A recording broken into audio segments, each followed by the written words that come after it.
Welcome to WTF Media.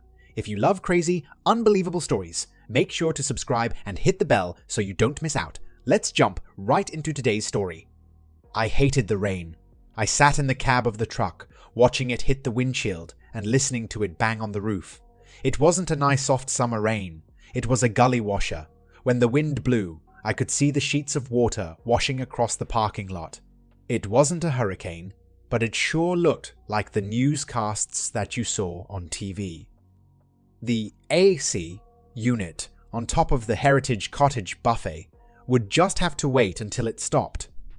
There was no way that I was going to go up on the roof and work on anything until the weather cleared. Hell, I wasn't even supposed to be here. Wednesday was my day to work in Allentown. Of course, this was an emergency, and I was the best qualified man for the job. Actually, nobody else wanted to drive this far for a service contract job. The Heritage Cottage buffet is part of the York Holiday House Motel. It was one of the older types with outside entrances, but that was offset by the cheap rates. I think more people used the restaurant than the motel. Right now, most of the guests were checking out. The maids were staying under the outside canopy, close to the building, to avoid the rain. It was a long, boring wait, that is until the beige VW convertible pulled into one of the closer parking spots. I could not make out the license plate number from across the lot, but I swear it looked just like my wife's bug. Amanda and I had been married for almost 20 years. We had 2 daughters. Colleen, who was 18 years old and starting as a full-time student at Kutztown University in 3 months, and Brenda, who just turned 16 years old and was now in full-fledged goth rebellion mode. 2 perfect opposites. Although Amanda and I went to high school together, I didn't really meet her until later, when she was working as a waitress at a local diner. My time in school was not the happiest of my life. I had a terrible stutter as long as I can remember, and the teenage angst that came with it was awful. I became withdrawn and sullen. I spoke only when it was necessary, and then, usually, in as few words as possible. My teachers were instructed never to call on me in class. I don't know if that made things easier for me or harder. Most of my classmates considered me to be slow. I never felt that way, because I had no points of reference. I always knew when I was being taken advantage of or baited in some way. On occasions, I had resorted to physical means to stop some type of harassment, and it always seemed to work. I was halfway through a technical course in air conditioning repair when I finally got to meet Amanda. Actually, the first time that she took my order at the diner was the only time I spoke to her. I hadn't dated in school, for obvious reasons, and I had absolutely no social skills to speak of. For over a month, all I did was order my meal, eat it, and leave, with a generous tip, of course. Amanda was always polite and always pleasant.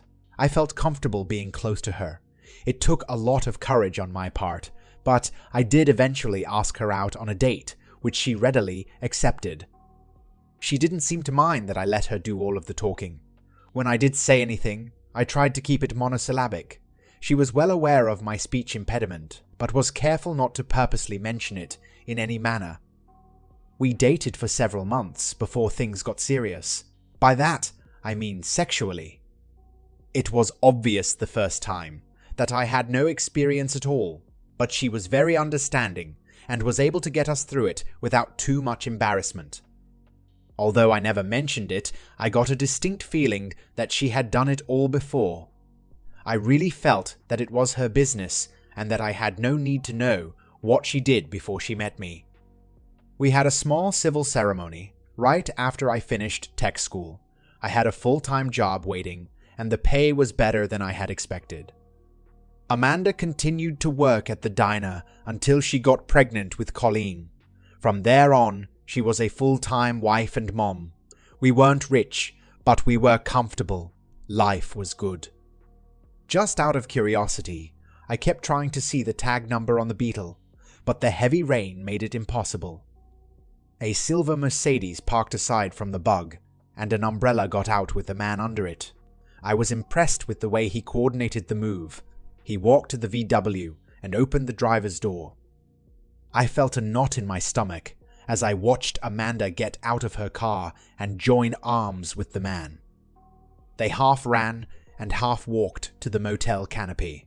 They were laughing as he closed the umbrella and got out a room key from his coat pocket. I sat in the parking lot for over 2 hours. The rain had stopped, but I didn't care.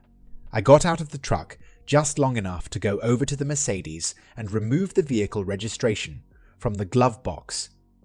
They finally came out of the room and were still laughing as they walked back to their cars. Before Amanda got into the VW, she gave her gentleman friend a quick kiss on the cheek, the kind that a wife gives her husband, not her lover.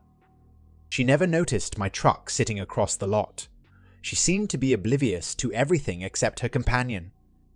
I was crying as I watched both of them leave the lot. I never fixed the air conditioner at the Heritage Cottage buffet. It took less than an hour to get back to the shop. The boss was upset that I hadn't completed the job, but that changed to utter disappointment when I informed him that I was quitting. He didn't argue with me or ask for an explanation. When I got to the bank, I cashed my severance check and withdrew all but $6,000 out of the various bank accounts. The savings account was supposed to go for the new house, and the money market account held the girls' college fund money. Now they were both empty. While I was driving to Kutztown, I realized that Brenda was never going to college. The only thing lower than her grades was her attitude.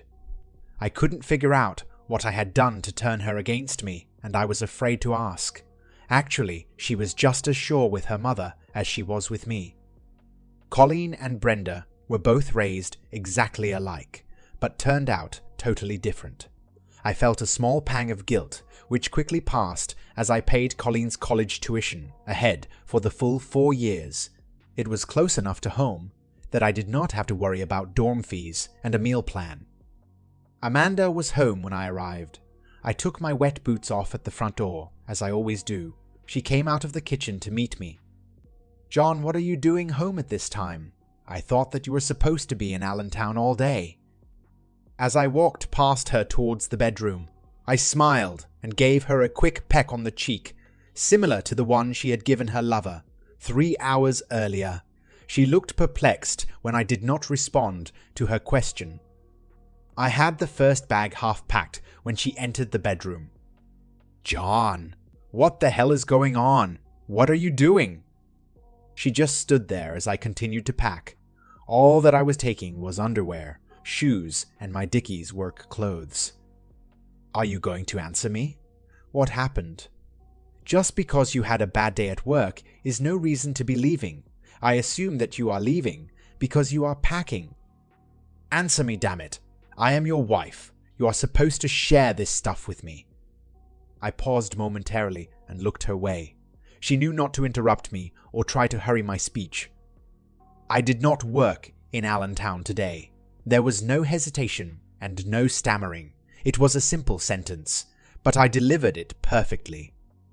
Amanda stood there quietly, waiting for me to continue. I finished my packing and I paused again. "I worked in York today." It was another short, simple phrase, and it also came out perfectly, slow and cool. As I was getting my shoes from the closet, I noticed my wife quietly leave the room. She was sitting on the living room couch as I walked towards the front door. It took only a moment for me to put my work boots back on. I glanced back one more time before leaving. Her eyes were wet, but she was not crying as she watched me go out the door. She offered no explanation and no apology. I was just outside of Hagerstown when my cell phone rang. Under the circumstances, I guess, I would have had an easier time communicating if I had learned to text, but just using the cell phone was an achievement for me. It was Colleen. "Hi, Dad. Where are you?" she asked. "Hagerstown. Mom told us that you left, and I just wanted to make sure that you were all right." "I'm fine," I replied. Dad, is there anything that you want me to do? Is there any way that I can help? No. It is difficult to have a lot of dialogue with someone when the words don't come smoothly. There were a million things that I wanted to say to my daughter, but didn't feel up to it. Mom told Brenda and me what happened. She wasn't very specific, but we both knew for a while now. I am not pleased that it happened, but I am glad that you finally found out. You and Brenda knew about it? For about 3 years now, she replied. I feel foolish. Don't, Dad. Don't do that to yourself. You are a good father and a good husband. Don't you ever think otherwise. I didn't answer her. I didn't know what to say, and I didn't want to talk anymore. It was too much to take in at one time. My stomach was churning, but I wasn't hungry. Dad? Dad? Are you there? Are you okay? I'll be fine. By the way, I paid your tuition at school for you. I don't care about that. I care about you. Thanks, honey. I have to go now. I turned my phone off without giving her a chance to say anything else. I was having supper at the Cracker Barrel in Harrisonburg when I noticed a small ad for a facility maintenance manager with an emphasis on air conditioning and heating. After a quick phone call, I had an interview for the next morning. I never actually had an interview for any type of job before, so I was a bit anxious. My obvious speech impediment did not help my confidence. If I got it, fine. If not, nothing is lost. Oakbrook Meadows was a small church-affiliated retirement home. It was old and looked as if it had been added onto several times. There was no structure or organization for the entire facility. It was a hodgepodge of buildings that desperately needed help. Good morning. You must be Mr. Tyson. My name is Don Watson. Do you mind if I call you John? That's fine. We shook hands and I sat down. For the next 30 minutes, Don Watson gave me a complete history lesson about Oakbrook Meadows and verified the complexity of the enterprise. My initial observation was right on the money. It was a non-profit operation, and they were having money problems keeping open. Over 100 retired old people lived there as long as they could remain functional. When they got too sick or old to take care of themselves, they were relegated to a state-run facility by law. The expense of outsourcing all of the repairs and upkeep was taxing their budget to the point that they were considering closing the whole place. Hiring a full-time maintenance superintendent was a last-ditch effort. Up until now, they were not having too much luck. The salary that they were offering was really bad. What made the difference was the use of a small apartment in the basement of the main building and meals in the community dining room. It took me 3 days to make the apartment livable. The meals were good and convenient. It looked like things were going to be okay. I was happy. There was a fully equipped workshop with a pile of mixed manuals and spare parts. The air conditioning and heating did not look like a problem, but I had no experience with things like dishwashers, ranges, and walk-in refrigeration units. Plumbing difficulties baffled me, but I rallied through them. Things started out pretty slow. After tackling a few things that needed immediate repair, I did a complete inventory of items that did or would require some sort of maintenance or servicing. I tried to balance things a bit so I could mix some easy jobs with some more complex ones. That would take a bit of pressure off the day-to-day operation. Of course, critical problems took priority. It only took a few weeks to get settled into a comfortable routine. During the day, I took care of business, and at night, I took care of making my new habitat livable. I kept my cell phone charged, but turned off. I had a facility phone for work and an old Windows 7 computer, which I set up to keep track of maintenance.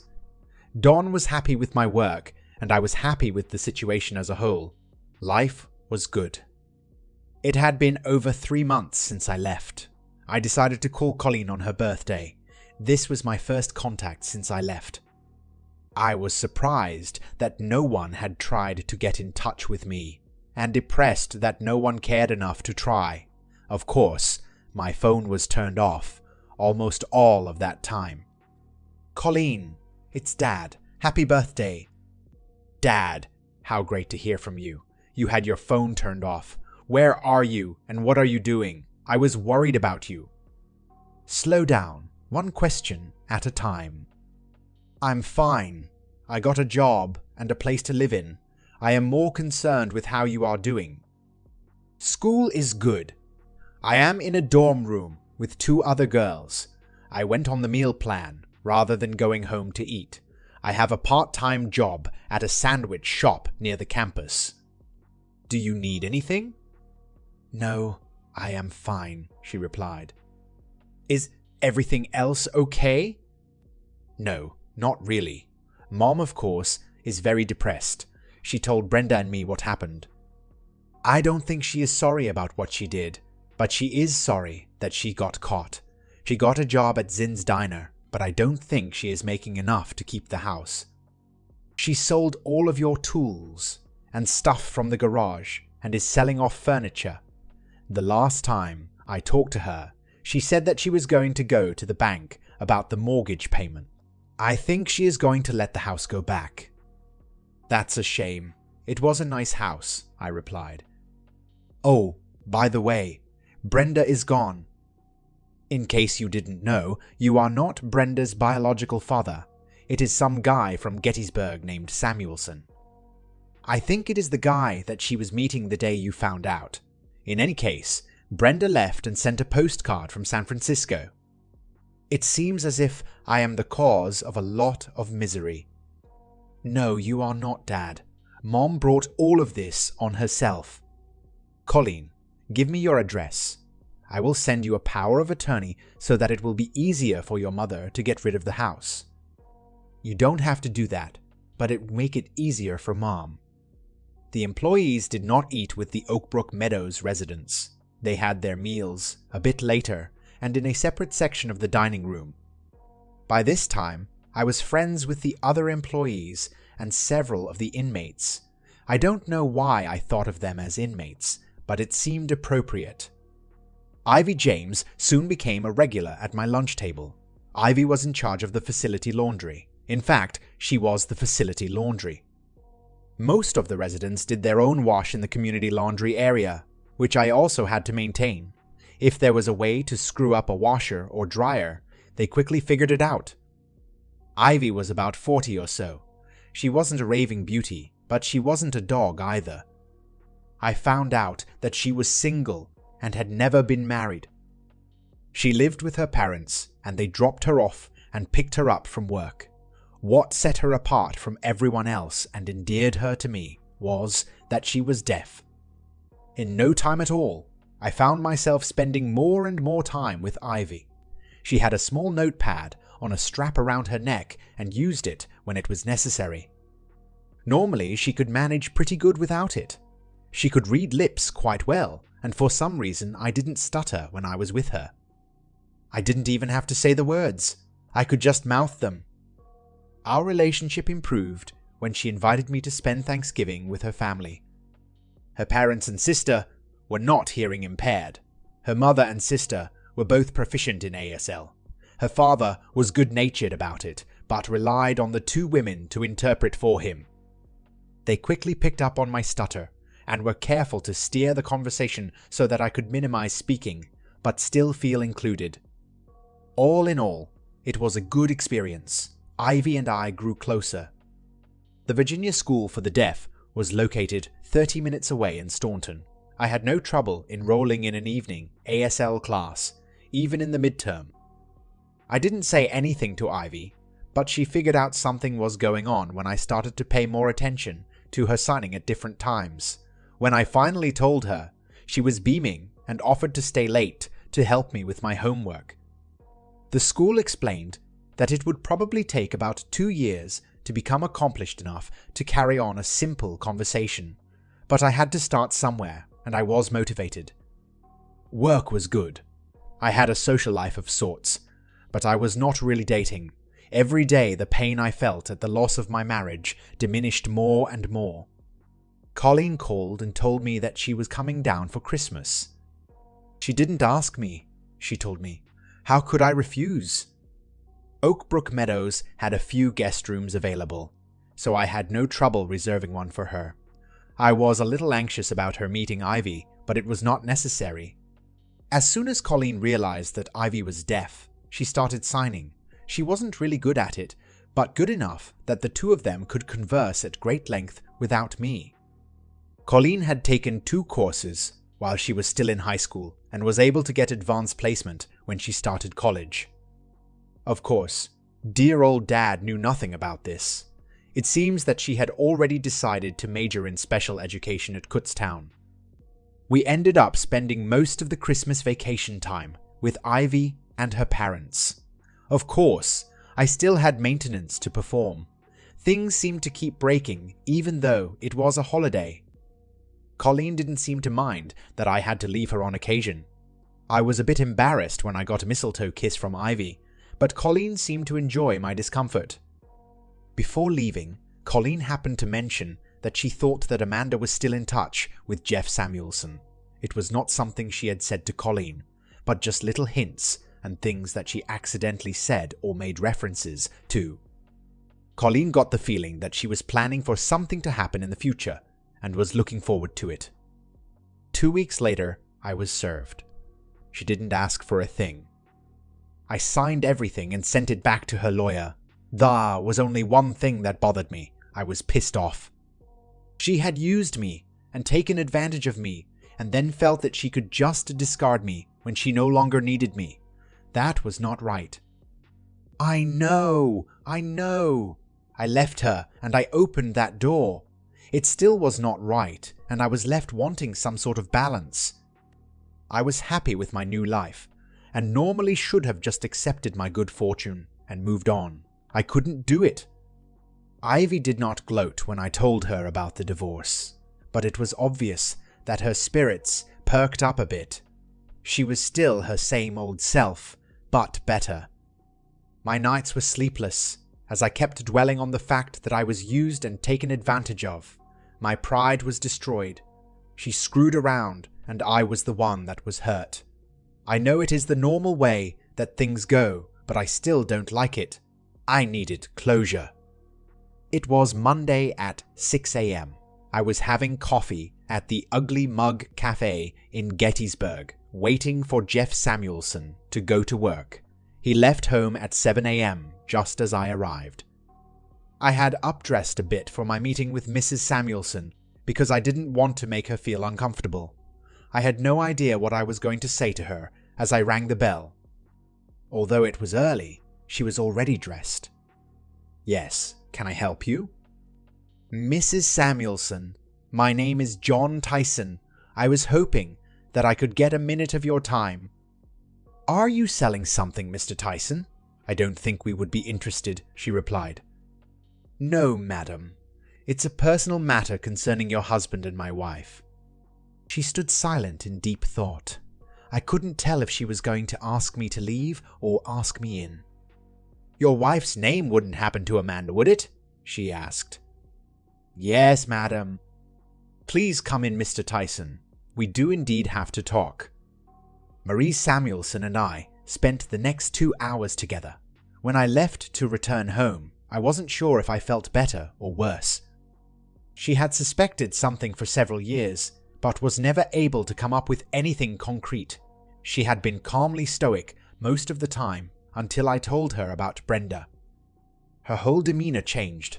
That was when I decided it was time to leave. The first thing I did when I got back was to tell Ivy everything. I could not start a relationship with her if there were secrets. She seemed to understand and took some extra time to try and console me. Things were back to normal. Ivy and I were looking at houses. We were too old to start a family of our own, but Ivy was interested in either foster care or adoption. We checked into possibilities and found out that our chances of adopting hearing disabled children were pretty good. The people in Staunton would be more than happy to help us. Dad, it's Colleen. I wasn't expecting a call from my daughter in the middle of the night. Hi, is everything okay? I asked. Not really, but nothing for you to get excited about. I am at the Baptist Hospital in York. Mom has been shot. She is okay, but I felt that I should call you." "Okay, now you got my attention. What the hell happened?" What I can piece together is that Mom and Mr. Samuelson were having supper at the Cracker Barrel when Mrs. Samuelson came in and emptied a .22 revolver at them. All of the shots missed except one that just nicked Mom in the right arm. It wasn't serious, but did require medical attention. They are going to release her in a couple of hours. I am going to stick around and then drive her back home. What happened to the boyfriend? He didn't get a scratch, but he did suddenly disappear before the cops even got there. He just left Mom stranded. Mrs. Samuelson sat in a chair and quietly waited for the police to arrive. "I guess there is no reason for me to come up there." "No, I'll have her home by the time you arrive. I'll call you later." "Oh, I forgot. Mom is really pissed that her boyfriend ran out on her. I have never seen her that mad." "Thanks for the call, by the way. Keep some time open at the beginning of April. Your dad is going to get married." "Congratulations. I will definitely be there. Oh, I won't tell Mom. It would really crush her right now." As I hung up the phone, I thought that I better say something to Ivy about the upcoming wedding. Thus ends the saga of a quiet, cool man. He bought a house and moved into it with his new bride. They adopted 3 kids and fostered several more. Colleen got a teaching job at the Virginia School for the Deaf and married a year later. John continued on at Oak Brook Meadows, but Ivy did not. Amanda is still working at Zinn's Diner. Jeff Samuelson was never seen again. That's the end of this story. If you found it engaging, please give it a thumbs up and don't forget to subscribe for more content like this.